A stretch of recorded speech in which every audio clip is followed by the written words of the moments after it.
എന്താ രാമേന്ദ്ര പ്രശ്നം? പ്രശ്നം പറഞ്ഞാൽ ഭയങ്കര തമാശയാ. ഇവിടുത്തെ കൊല്ലത്ത് കിട്ടുമെന്ന് പറയുന്നത് വെറുതെ അല്ല.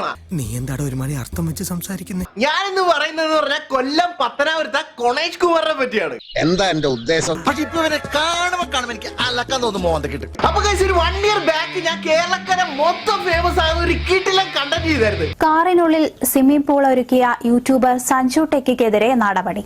ഞാൻ ഓർക്കുന്നു, വല്ലാതെ ഓർക്കുന്നു. ഇതിനെതിരെ നമ്മുടെ കൊണേഷ് കുമാർ എന്തോ പറഞ്ഞു, നിങ്ങൾ കേട്ടായിരുന്നു? ഇതുപോലുള്ള ആളുകളെ മെഡിക്കൽ കോളേജിന്റെ കക്കൂസ് കഴിയും.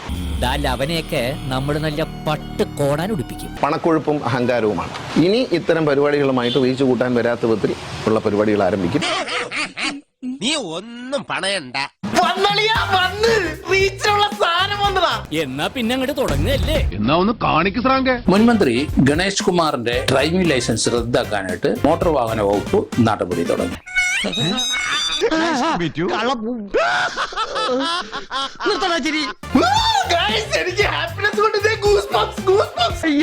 അയ്യോ ഞാൻ ഇതിനൊക്കെ ഇപ്പോഴാണ് ഞാനെന്ന് ഈക്വലായത്.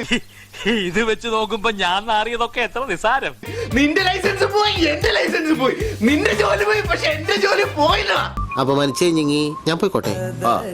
അപമാനത്തിന് തന്നെ അപമാനമാണ്. പക്ഷെ നിയമലംഘനം നടത്തിയിട്ട് യൂട്യൂബിന് റീച്ച് കൂട്ടുമ്പോൾ മാന്യന്മാരായ വ്യക്തികളോട് എനിക്ക് പറയാനുള്ളത്, ഇങ്ങനെയുള്ള ആളുകളുടെ ഒന്നും യൂട്യൂബ് കണ്ട് റീച്ച് ഉണ്ടാക്കി കൊടുക്കാൻ നിൽക്കാതിരിക്കുക എന്നുള്ളതാണ് നമ്മുടെ. ആണോ?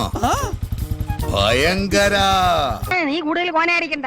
അണ്ണന്റെ അന്തസ്സും മാന്യതയെ കുറിച്ചൊന്നും പറയേണ്ട കേസ്. അതുകൊണ്ടാണ് നാട്ടുകാർക്ക് റീച്ച് ഭയങ്കരമായിട്ട് കൂട്ടി ഇപ്പൊ അണ്ണനെ സ്ഥാനത്ത് നിന്ന് വലിച്ച് താഴത്തോട്ട് ഇറക്കി ഇപ്പൊ അണ്ണൻ വീട്ടിൽ ഈച്ചടിച്ചിരിക്കുക.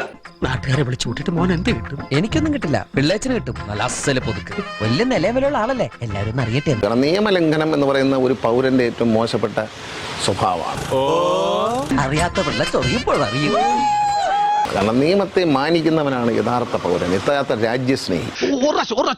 നിയമത്തെ മാനിക്കുന്നവനാണ് യഥാർത്ഥ പൗരൻ, യഥാർത്ഥ രാജ്യസ്നേഹി. ഗണേഷ് കുമാറിന്റെ ആദ്യ ലൈസൻസ് 18 വയസ്സ് തികയുന്നതിന് മുമ്പാണെന്നും ഇപ്പൊ മോട്ടോർ വാഹന വകുപ്പ് കണ്ടെത്തിയിട്ടുണ്ട്. അപ്പൊ തട്ടിപ്പാണല്ലേ?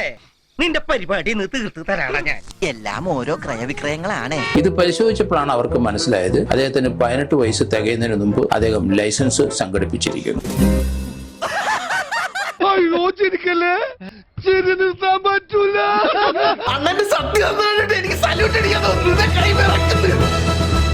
മനസ്സ് നിറഞ്ഞു, തന്തയ്ക്ക് വിളിച്ച പോലത്തെ ഒരു സുഖം. അതുകൊണ്ട് ആ ലൈസൻസ് തീർച്ചയായിട്ടും ക്യാൻസൽ ചെയ്യേണ്ടി വരും. അദ്ദേഹത്തിന് വാഹനം ഓടിക്കാനായിട്ട് ഇനി ലൈസൻസ് ഉണ്ടാവില്ല. ഇതിനൊരു തീരുമാനം വരും. പണിയെടുത്ത് തിന്നണമെന്നൊക്കെ ആഗ്രഹമുണ്ട് സാറേ, പക്ഷെ പറഞ്ഞു പറ്റിച്ച് തിന്നാലേ വായിന്നിറങ്ങുള്ളൂ. ശീലായിപ്പോയി. അണ്ണൻ 18 വയസ്സ് മുന്നേ ലൈസൻസ് എടുത്തിട്ട് അഭിനയിച്ച് നടക്കും. ഇത്ര നാട്ടിൽ ലൈസൻസ് എല്ലാരും കൂടെ ശവത്തി കുത്താടാ. നിന്നെ ആദ്യം കണ്ടപ്പോ തന്നെ എനിക്ക് മനസ്സിലായതാ, നീ വെറും കൂതറയല്ല, ലോക കൂതറയാണ്. അപ്പൊ ഇത്രയും കഷ്ടപ്പെട്ട് 8 എല്ലാം എടുത്ത് ഡ്രൈവിംഗ് ലൈസൻസ് എടുത്ത നമ്മളെ കാര്യം മണ്ടന്മാരാ. ഇയാളെ ഇനി നമ്മൾ വിശ്വസിക്കൂല. കള്ളെ കാട്ടുകളെ. അദ്ദേഹത്തിന്റെ സംസ്കാരത്തിന്റെ ഭാഗമായിരിക്കാം, പക്ഷെ ആ സംസ്കാരമൊക്കെ കയ്യിൽ വെച്ചിരുന്നാൽ മതി. സംസ്കാരത്തിനെ കുറിച്ചൊന്നും പറയല്ല എന്റെ മുത്ത. ശശിയെ എന്നാണ് ഈ പറയുന്നത്? ഇട പറയുന്ന നിനക്കില്ലേലും കേൾക്കുന്ന എനിക്കില്ലടാ ഒരു ചളുപ്പ്. ഞാനിവിടെ എന്തൊക്കെ പറയുന്നത് എനിക്ക് തന്നെ അറിയത്തില്ല. നിങ്ങൾ എന്തൊക്കെ ചെയ്തിട്ടുണ്ടെന്ന് നിങ്ങൾ തന്നെ ഒന്ന് ആലോചിച്ച് നോക്കു മനുഷ്യ. പെട്ടെന്ന് ഒരു ഐഡിയ തോന്നിയതാ സാർ. ഇറങ്ങടാ പന്നി ചവിട്ടി ഇറക്കണേ.